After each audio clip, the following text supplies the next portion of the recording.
Hello viewers, দেশ এবং দেশের বাইরে যে যেখানে বসে আমার এই ভিডিওটি দেখছেন তাদের সকলকে জানাচ্ছি আন্তরিক শুভেচ্ছা ও অভিনন্দন। আমি মোহাম্মদ ইব্রাহিম মল্লিক নাহিদ, জান্নাত ট্রেড ইন্টারন্যাশনালের সিও। আশা করি সকলে ভালো আছেন এবং সুস্থ আছেন। আলহামদুলিল্লাহ, আমিও আপনাদের দোয়ায় অনেক ভালো আছি। প্রিয় ভিউয়ার্স, আবারও চলে এলাম কানাডার কিছু নতুন ইনফরমেশন আপনাদের সাথে শেয়ার করার জন্য। তো ভিডিওটি শুরু করার আগে ভিউয়ার্সদের উদ্দেশ্যে বলছি, যারা আমার চ্যানেলে নতুন বা যারা এখনো আমার চ্যানেলটিকে সাবস্ক্রাইব করেননি তারা আমার চ্যানেলটিকে সাবস্ক্রাইব করে পাশে থাকা বেল আইকনে ক্লিক করে আমাদের সঙ্গেই থাকবেন, যাতে করে নতুন নতুন জব আপডেট ভিডিওগুলো সবার আগে আপনি দেখতে পারেন। তাহলে চলুন আর কথা না বাড়িয়ে মূল ভিডিওটি শুরু করা যাক।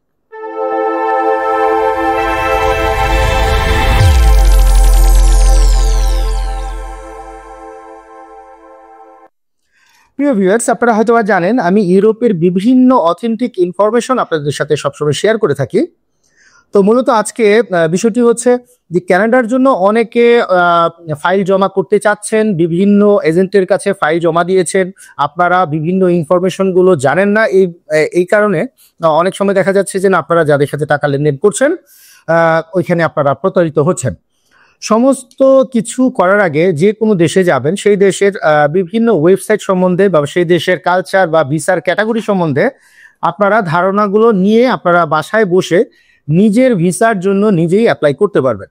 তো আজকে মূলত আমি তাদের জন্য ভিডিওটি করছি যারা বাসায় বসে নিজের ভিসার জন্য নিজে অ্যাপ্লাই করতে পারবেন এবং কোন প্রোগ্রামে ঢুকে আপনি অ্যাপ্লাইগুলো করতে পারবেন সহজেই, সে সংক্রান্ত বিষয় নিয়ে আলোচনা করছি। আপনি একজন বাংলাদেশি পাসপোর্ট হোল্ডার হিসেবে কানাডার মৌসুমী কৃষি কাজের ভিসা মানে সিজনাল এগ্রিকালচার ওয়ার্ক পারমিটের জন্য অ্যাপ্লাই করতে পারেন। অনেকেই আপনারা সিজনালি ওয়ার্ক পারমিট নিয়ে কানাডার মতো একটি রাষ্ট্রে যেতে যাচ্ছেন। তো তারা আসলে সিজনালি ওয়ার্ক পারমিটের জন্য কিভাবে কোন ওয়েবসাইটে গিয়ে আবেদন করবেন সেই সম্বন্ধে বলছি। কানাডার মৌসুমী ভিসার জন্য আপনারা কিভাবে আবেদন করবেন। SAWP সোয়াপ সিজনাল এগ্রিকালচার ওয়ার্ক প্রোগ্রাম, এই প্রোগ্রামটি শুধুমাত্র মেক্সিকো এবং কিছু ক্যারিবিয়ান দেশের নাগরিকের জন্য খোলা। আপনারা ভয় পাবেন না, মানে বিষয়টি হচ্ছে এই ওয়েবসাইটে যদি ঢুকেন তাহলে শুধুমাত্র ওইখানে মেক্সিকো এবং ক্যারিবিয়ান যে দেশগুলো আছে সেই দেশের নাগরিকদের জন্যই ওই ওয়েবসাইটটা খোলা আছে। বাংলাদেশের নাম এই তালিকাতে নেই, তাই সরাসরি সোয়াপ পথে আপনি যেতে পারবেন না। তার মানে এই পথটিতে সিজনাল এগ্রিকালচার ওয়ার্কার প্রোগ্রামের যে ওয়েবসাইটটি আছে এই ওয়েবসাইটে গিয়ে আপনি বাংলাদেশি নাগরিক হলে আপনি এই ওয়েবসাইটে গিয়ে আবেদন করতে পারবেন না। কিন্তু তবে আপনি যেতে পারবেন টেম্পোরারি ফরেন ওয়ার্কার প্রোগ্রাম মানে TFWP এর মাধ্যমে, যেখানে কৃষি সেক্টরের জন্য আলাদা এগ্রিকালচার স্ট্রিম মানে এর জন্য আবেদন করতে পারে। আচ্ছা, ধাপে ধাপে এখন আমি আপনাদেরকে প্রক্রিয়াগুলো স্টেপ বাই স্টেপ বুঝিয়ে দিচ্ছি। প্রথম যে স্টেপটি সেটা হচ্ছে সঠিক পথ বুঝে নিন। মানে আপনি কোন পথে আগাবেন বা কোন ওয়েবসাইট নিয়ে আগাবেন, কি কাজে যাবেন সেটা আগে সঠিক পথ আপনাকে বেছে নিতে হবে। আপনাকে এমপ্লয়ার স্পেসিফিক ওয়ার্ক পারমিট নিতে হবে, যার মানে কানাডার একজন বৈধ নিয়োগদাতা বলতে আপনাকে কোম্পানি অথবা কোম্পানির ব্যক্তি বিশেষ তাকে বোঝাচ্ছে। কানাডার একজন বৈধ নিয়োগদাতা এমপ্লয়ার আপনাকে নিয়োগ দিবে। তারা আপনার জন্য একটি LMIA labour market impact assessment অনুমোদন করবে। মানে আপনি যখন তাদের সাথে যোগাযোগ করবেন তখন তারা আপনার জন্য লেবার মার্কেট ইমপ্যাক্ট অ্যাসেসমেন্ট, এটাও একটি ওয়েবসাইট, এই ওয়েবসাইটে আবেদন করবে। অথবা তারা এমপ্লয়ার পোর্টাল অফার নাম্বার দিবে, মানে ওইখানে আপনার LMI এর একটি অফার নাম্বার থাকে, এই অফার নাম্বার দিবে। যদি LMI এক্সট্রিম হয়, মানে আপনি যদি LMI আবেদন করেন তারপর আপনি IRCC পোর্টালে অনলাইনে ওয়ার্ক পারমিটের জন্য আবেদন করবেন। এই কাজগুলো সম্পূর্ণ হওয়ার পরে আপনি IRCC যে পোর্টাল আছে সেই পোর্টালে অনলাইনে গিয়ে ওয়ার্ক পারমিটের জন্য আপনি কি ক্যাটাগরির ওয়ার্ক পারমিট চাচ্ছেন সেই ক্যাটাগরির ওয়ার্ক পারমিটের জন্য আবেদনগুলো করবে। স্টেপ 2, কৃষি চাকরি খোঁজা, মানে কৃষিকাজের জন্য আপনার কাজটি খোঁজা বা চাকরিটি খোঁজা। এখানে বলা হয়েছে সবচেয়ে নিরাপদ উপায়, মানে এই জিনিসটি খোঁজার জন্য কৃষিকাজের জন্য আপনার সবচেয়ে নিরাপদ উপায় হচ্ছে 1 নাম্বার জব ব্যাংক কানাডা, যেটা হচ্ছে গিয়ে আপনি https www.jobbank.gc.ca, যেখানে এগ্রিকালচার, ফার্ম ওয়ার্কার, হ্যাভেস্ট ওয়ার্কার মানেই হচ্ছে এগ্রিকালচার ওয়ার্কার, এটাকে অনেক নামে বলা হয় আর কি।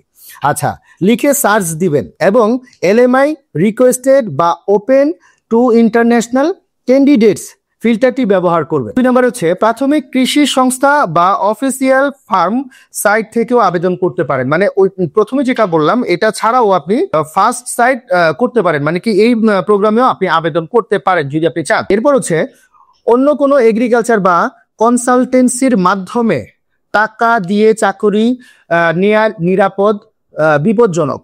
এটা প্রায় 99% বিপজ্জনক। ধরেন আপনারা যখন কানাডার জন্য বা ইউরোপের সেনজেন কান্ট্রির জন্য আবেদন করেন, অনেক ক্ষেত্রেই দেখা যায় আপনারা সরাসরি নিজেরা আবেদন না করে অথবা এজেন্সিতে সরাসরি না গিয়ে দেখা যাচ্ছে ফিল্ডে যারা কাজ করে, যারা রোডে কাজ করে, তাদেরকে শুধুমাত্র মুখেই চিনেন বা পরিচিতি আছে এমন কোনো লোকজনকে আপনারা টাকা পয়সার লেনদেনগুলো করেন।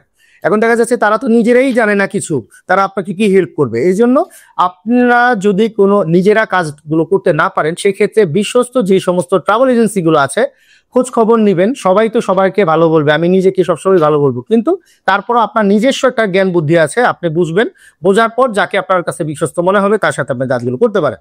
স্টেপ 3, আবেদন পাঠানোর সময় যেভাবে মেসেজ করবেন, মানে আপনি যখন আবেদন করবেন তখন আপনি কিভাবে এই আবেদনটি করবেন।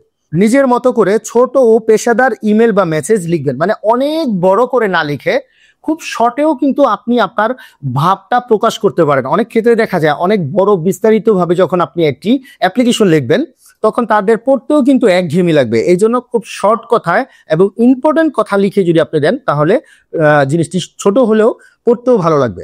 আচ্ছা, এটা হচ্ছে কিভাবে লিখবেন এবার আমি আপনাদেরকে শিখিয়ে দিচ্ছি। সেটা হচ্ছে হ্যালো এমপ্লয়ার নেম, মানে হ্যালো বলে এমপ্লয়ার নেম মানে আপনি যে কোম্পানিতে যাবেন সেই কোম্পানি বা ব্যক্তি বিশেষের নামটা লিখবেন। এরপর হচ্ছে আই এম মানে আপনার নাম। এরপর হচ্ছে কি আপনার নাম লিখবেন। A Bangladeshi passport holder, I have X year অথবা month of experience in type of farm worker, মানে হচ্ছে আপনি লিখবেন আপনার নাম, আপনি একজন বাংলাদেশি পাসপোর্ট হোল্ডার এবং আপনার যে কাজের দক্ষতার উপরে আপনি যেতে চাচ্ছেন সেই কাজের দক্ষতা আপনার কত বছরের, এই কাজের উপরে আপনি কৃষি ভিসার জন্য আবেদন করতে পারবেন। I am available to start on date, মানে আপনি এত তারিখ থেকে কাজে যেতে চাচ্ছেন, এটাই আপনি বলবেন। Is this position open to international candidate and will to provide LMIA employer offer number, মানে হচ্ছে এই পজিশনটি কি ওপেন কিনা ইন্টারন্যাশনাল ওয়ার্কারদের জন্য এবং আপনি কি LMI এর অফার নাম্বার দিবেন। আপনি এটা ওনাকে প্রশ্ন করলেন, এটা বলে থ্যাংক ইউ ইওর ইমেল এবং ফোন নাম্বার, মানে এটা বলে আপনি থ্যাংক ইউ জানাবেন এবং আপনার ইমেল আইডি এবং ফোন নাম্বারটি দিয়ে দিবেন। তাহলে দেখেন খুব ছোট ভাবে লিখেছেন কিন্তু খুব ইম্পর্টেন্ট কিছু কথা আপনি বলে ফেলছেন। আচ্ছা, স্টেপ 4, এরপরে আপনি কি কাজটা করবেন সেটা হচ্ছে চাকরির অফার পেলে কি করবেন। আচ্ছা, যদি কোনো ফার্ম বা কোম্পানি আগ্রহ করে, মানে যেই কোম্পানি আপনাকে নিতে আগ্রহ প্রকাশ করবে, লিখিতভাবে চাকরির চুক্তিপত্র এমপ্লয়মেন্ট কন্ট্রাক্ট মানে নিতে হবে, মানে এমপ্লয়ের যে কন্ট্যাক্ট নাম্বার আছে সেই চুক্তিপত্র দিতে হবে এবং কন্ট্যাক্ট নাম্বারটি নিতে হবে। এতে থাকবে এলএমআই বা অফার নাম্বার, কাজের সময়, বেতন, স্থান, কাজের মেয়াদ ইত্যাদি। তার মানে এই এলএমআই এর মধ্যে, অফার নাম্বারের মধ্যে আপনার লেখা থাকবে আপনার কাজ, কি কাজে আপনি যাচ্ছেন, ওইখানে আপনার বেতনটি কত হবে, বাসস্থান কে দিবে এবং কাজের মেয়াদ কত বছর থাকবে। ধরেন আপনার ওয়ার্ক পারমিটের মধ্যে লেখা আছে, ফর এক্সাম্পল আমি এটা শুধুমাত্র কৃষিকাজ মানে এগ্রিকালচার নিয়ে বা সিজনালি ওয়ার্ক পারমিট নিয়ে বলছি না, সমস্ত ক্যাটাগরির জন্য বলছি। কানাডা বলেন বা সেনজেন যতগুলো কান্ট্রি আছে, অনেক ক্ষেত্রে দেখা যায় যেন ওয়ার্ক পারমিট আসে 3 বছর, কিন্তু আপনার ভিসা যদি অ্যাম্বাসিডর দেয়, কারণ ইউরোপের ভিসা বা অন্য কোনো মিডল ইস্ট বা অন্য কোনো দেশের ভিসাগুলো সবসময় ক্ষমতা থাকে শুধুমাত্র অ্যাম্বাসিডরের উপরে। এটার জন্য কোনো এজেন্সি যদি আপনাদেরকে বলে বা কোনো এজেন্ট যদি বলে আমরা 100% আপনাকে ভিসা করে দিচ্ছি, তাহলে এটা মিথ্যা কথা বলা হবে। সেক্ষেত্রে দেখা যাবে যে আপনাকে তারা কি কাজ দিচ্ছে, কত টাকা বেতন, এই সমস্ত কিছু এখানে লেখা থাকবে। আপনি সুন্দর করে পড়ে ফাইলটি জমা করবেন এবং আপনার 3 বছরের ওয়ার্ক পারমিট থাকা সত্ত্বেও অ্যাম্বাসিডর যদি চায় আপনাকে 2 মাস অথবা 6 মাসের ভিসাও আপনাকে প্রদান করতে পারে। মেয়াদ শেষ হয়ে যাওয়ার আগে আপনি আবার রিনিউ করে নেবেন। এরপর হচ্ছে এলএমআই পেলে সেটি স্ক্যান কপি নিই, মানে এলএমআই এর যে পেপারসটি আছে সেটা যখন আপনি পাবেন ওইটা স্ক্যান কপি নেবেন। স্টেপ 5, এখন স্টেপ 5 হচ্ছে প্রয়োজনীয় ডকুমেন্ট প্রস্তুত করুন। এর মধ্যে হচ্ছে পাসপোর্ট, এলএমআই কপি মানে এমপ্লয়ার অফার নাম্বার, এবং 3 কাজের চুক্তিপত্র, সিগনেচার, কাজের চুক্তিপত্র, ফটো আইআরসিসি সাইজে মানে কানাডিয়ান যে সাইজ আছে সেই সাইজের আপনার ছবি দিতে হবে। চাকরির অভিজ্ঞতার প্রমাণপত্র মানে আপনি যে কাজ করেছেন সেটার একটি প্রমাণপত্র মানে অভিজ্ঞতার প্রমাণপত্র, সনদপত্র আপনাকে দিতে হবে। আচ্ছা, পুলিশ ক্লিয়ারেন্স যদি তারা চায় সেক্ষেত্রে আপনি পুলিশ ক্লিয়ারেন্স দিবেন। মেডিকেল যদি করতে বলে, সমস্ত কোম্পানি আপনাকে মেডিকেল করতে বলবে না, ম্যাক্সিমাম ক্ষেত্রে দেখা যাচ্ছে স্টুডেন্ট ভিসা নিয়ে যারা যাচ্ছে অথবা ওয়ার্ক ভিসা নিয়ে যারা যাচ্ছে সেই দুইটা ক্ষেত্রেই ম্যাক্সিমাম সময় তারা বলে দেয় যেন মেডিকেল করার জন্য, এবং কিভাবে মেডিকেলটা করতে হবে, কি কোন কোন পয়েন্টগুলো আপনাকে মেডিকেল করতে হবে এইগুলো তারা বলে দিবে। লাস্ট হচ্ছে গিয়ে বায়োমেট্রিক বাংলাদেশে করতে হবে। এখন এই যে বায়োমেট্রিক গুলো করবেন, এই সমস্ত ইমেল আইডি, তারপর বায়োমেট্রিক সমস্ত পেপারস গুলো, এবং আপনি যেন ভিসার জন্য আবেদন, বায়োমেট্রিকের জন্য ফিঙ্গার দিয়েছেন, এর জন্য ওইখানে যে পেমেন্ট করেছেন, এই সমস্ত টোকেন গুলো কিন্তু আপনার কাছে থাকতে হবে। আচ্ছা, স্টেপ 6 অফিসিয়াল ফি মানে আপনি ওইখানে গিয়ে কত টাকা আপনার অফিসিয়াল ফি দিতে হবে। ফির নাম পরিমাণ মানে ক্যানাডিয়ান কথায় দিবেন, সেটা হচ্ছে ওয়ার্ক পারমিট ফি হচ্ছে গিয়ে আপনার 155 কানাডিয়ান ডলার আইআরসিসি পোর্টালে। বায়োমেট্রিক ফি হচ্ছে গিয়ে 85 আইআরসিসি পোর্টালে। 85 কিন্তু সমস্ত কিছু আমি বলতেছি কানাডিয়ান ডলার হিসাবে, আপনারা এটা মিলিয়ে নেবেন। মেডিকেল অথবা পুলিশ ক্লিয়ারেন্স পরিবর্তনশীল বাংলাদেশে স্থায়ীভাবে মানে আপনি বাংলাদেশের নাগরিক, সেক্ষেত্রে আপনার এটা পরিবর্তন হইতেই পারে, মেডিকেল অথবা পুলিশ ক্লিয়ারেন্স। আচ্ছা, পরিবর্তন হইতে পারে। এই টাকা শুধুমাত্র আইআরসিসি অফিসিয়াল ওয়েবসাইটে দিন, কোনো লোকের কাছে নয়। তার মানে কি, আপনি যখন বায়োমেট্রিকের জন্য আবেদন করবেন তখন কিন্তু অনলাইনে একটি ভিসা কার্ড দিয়ে পেমেন্ট করতে হয়, ডলার পারচেস করে আপনাকে এই অ্যাপয়েন্টমেন্ট ডেটটি নিতে হবে, এবং এই অ্যাপয়েন্টমেন্ট ডেটটা আপনি চাইলে নিজেও নিতে পারেন, বা আপনি চাইলে কারো থেকে তৃতীয় কোনো পার্সন থেকে হেল্প নিতে পারেন। বিএফএস গ্লোবালে যখন আপনি যাবেন ওইখানে কিন্তু পেমেন্টটা আপনার নিজের হাতেই করতে হবে, ওই পেমেন্টটি আপনি তৃতীয় কোনো পক্ষের হাতে দিবেন না। আচ্ছা, এরপর হচ্ছে 7 নাম্বার বায়োমেট্রিক বাংলাদেশের কোথায় করবেন। আইআরসিসি থেকে বায়োমেট্রিক ইনস্ট্রাকশন লেটার BIL আসবে। তারপর আপনি ভিএফএস গ্লোবালে বাংলাদেশ ঢাকা, চিটাগং বা সিলেট সেন্টারে আপনি একটি অ্যাপয়েন্টমেন্ট ডেট বুকিং করবেন, এখানে বায়োমেট্রিক বা পাসপোর্ট সাবমিশন হয়। 8 নাম্বার স্টেপটি হচ্ছে মেডিকেল ও পুলিশ ক্লিয়ারেন্স। আইআরসিসি অনুরোধ করলে প্যানেল ফিজিশিয়ান এর কাছে মেডিকেল করুন, মানে হচ্ছে গিয়ে আইআরসিসি পোর্টালে অনুরোধ করলে যদি আপনাকে বলা হয় সেক্ষেত্রে আপনি এই মেডিকেলটা ওইখানে গিয়ে করবেন। পুলিশ ক্লিয়ারেন্সের সার্টিফিকেট আগেই প্রস্তুত রাখলে ভালো, মানে পুলিশ ক্লিয়ারেন্স দেখা গেছে হুট করে আপনার লাগলো, তখন আপনার পুলিশ ক্লিয়ারেন্সের তো বাংলাদেশে করতে একটা টাইম লাগে, এই জন্য যদি সম্ভব হয় তাহলে আপনারা পুলিশ ক্লিয়ারেন্সটা আগে করে রাখবেন। যদি তারা চায় তাহলে তো দিবেন, আর যদি না চায় সেক্ষেত্রে আর দিতে হলো না। আচ্ছা, 9 নাম্বার স্টেপটি হচ্ছে আবেদন অনুমোদনের পর, মানে আপনি যখন আবেদনটি করবেন এবং তারা যখন অনুমোদন করবে মানে গ্রান্টেড করবে, এরপরে কি হবে, যদি আপনার ওয়ার্ক পারমিট অনুমোদিত হয় মানে যদি আপনার ওয়ার্ক পারমিটটি গ্রহণযোগ্য হয়, পাসপোর্ট ভিসা লাগানোর নির্দেশ আসবে। পাসপোর্টে ভিসা, তখন আপনার এখানে একটা মেইল আসবে যে আপনি পাসপোর্টটি বিএফএস গ্লোবালে অমুক তারিখে জমা করুন, এমপ্লয়মেন্টের সাথে যোগাযোগ করুন। তার মানে যেদিন আপনি ফ্লাইট করবেন, ফ্লাইটের আগে ওই কোম্পানির ওনার বা ব্যক্তি বিশেষের সাথে আপনি যোগাযোগ করে নেবেন। কানাডায় পৌঁছানোর পর SIN নাম্বার নিন এবং স্বাস্থ্য বীমা করুন, মানে স্বাস্থ্য বীমা বলতে ইন্স্যুরেন্স। এখন আপনারা ইন্স্যুরেন্স কিন্তু 6 মাসের কেউ করবেন না, ইন্স্যুরেন্স অলওয়েজ করবেন হচ্ছে 1 বছরের জন্য। যেই ইন্স্যুরেন্স কোম্পানিগুলো প্রত্যেকটি দেশের পোর্টালের মধ্যে লেখাই আছে কোন কোন ইন্স্যুরেন্স কোম্পানিকে তারা অথরাইজেশন দিয়েছে, ওই সমস্ত অথরাইজেশনের মধ্যে সবচাইতে বেস্ট যে ইন্স্যুরেন্স কোম্পানিগুলো থাকবে সেই ইন্স্যুরেন্স কোম্পানি থেকে আপনি কি 1 বছরে ইন্স্যুরেন্স নিবেন। আচ্ছা, তারপর হচ্ছে এটা কিন্তু আপনার ট্রাভেল ইন্স্যুরেন্সও হতে পারে বা হেলথ ইন্স্যুরেন্সও হতে পারে, সেটা আপনারা জেনে নেবেন। চুক্তি অনুযায়ী বেতন ও কাজের সময় নিশ্চিত করুন। নিয়োগদাতা যেন আপনাকে বাসস্থান দেয়, আইন অনুযায়ী কৃষি কাজের জন্য এটি বাধ্যতামূলক, মানে আপনি যেখানে আপনার চাকরির বেতন এবং কাজ সুনিশ্চিত করুন আপনি নিজেই। নিয়োগদাতা যেন আপনাকে বাসস্থান দেয়, তার মানে হচ্ছে মানে মিডল ইস্টে বাসস্থান দেয় ঠিক আছে, কিন্তু ইউরোপ বা অন্যান্য যত কান্ট্রিগুলো আছে সেই কান্ট্রিগুলোর সিস্টেম হচ্ছে যখন আপনাকে একটি কোম্পানি থাকার জন্য একটি জায়গা দিবে, সেই জায়গার জন্য সেই জায়গাটার কিন্তু একটা ডিটের একটা কপি থাকবে, মানে একটা ডকুমেন্টস থাকবে। এই ডকুমেন্টসটি অবশ্যই আপনি চেয়ে নেবেন, কারণ আপনার জন্য এটা খুব উপকারে আসবে। পরবর্তী হচ্ছে কোনো সমস্যা হলে প্রাদেশিক এমপ্লয়মেন্ট স্ট্যান্ডার্ড অফিস এ যোগাযোগ করুন। মানে কোনো সমস্যা যদি হয় তাহলে তাদের একটি পোর্টাল আছে, সেই পোর্টালে গিয়ে আপনি যোগাযোগ করতে পারেন। খরচ কমানোর আরো 5টি টিপস আপনাদেরকে বলে দিচ্ছি। সেটা হচ্ছে 1 নাম্বার, সরাসরি এমপ্লয়ারের কাছে আবেদন করুন, অথবা আপনার বিশ্বস্ত এজেন্সির মাধ্যমেও এই কাজটির জন্য আপনি সাহায্য নিতে পারেন। মানে আপনি কাজটা একেবারেই পারছেন না, সেই ক্ষেত্রে আপনি দেখবেন যে সমস্ত এম্বাসি গুলো ইউরোপের কাজগুলো খুব ভালো বুঝতেছে, তাদের সাথে আপনি যোগাযোগ করে তাদের কাছ থেকে একটা ভালো পরামর্শ নিয়ে তারা হয়তো বা চাইলে আপনাকে সাহায্য করে দিতে পারে। এরপর হচ্ছে 2 নাম্বার, শুধুমাত্র LMIA রিকোয়েস্টেড বা ওপেন টু ইন্টারন্যাশনাল লেখা চাকুরি বেছে নিন। যখন আপনারা পোর্টালে ঢুকবেন তখন অবশ্যই চেষ্টা করবেন LMIA রিকোয়েস্টেড বা ওপেন টু ইন্টারন্যাশনাল যে ওয়েবসাইট, এই দুটা ওয়েবসাইটে থেকে আপনারা চাকরিটা বেছে নেওয়ার চেষ্টা করবেন, যদি আপনারা ঘরে বসে নিজে নিজে করতে পারেন ইনশাল্লাহ।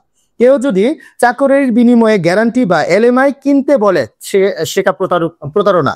মানে কেউ যদি আপনাকে বলে চাকরি আমি কিনে দিচ্ছি, অথবা LMI এর জন্য আমাকে টাকা দিন বা কিনে দিচ্ছি, এই সমস্ত লোক প্রতারণা করবে এবং প্রতারণার শিকার কিন্তু আপনারা হবেন না। এই জন্য তাদের কাছ থেকে সবসময় দূরে দূরে থাকবেন।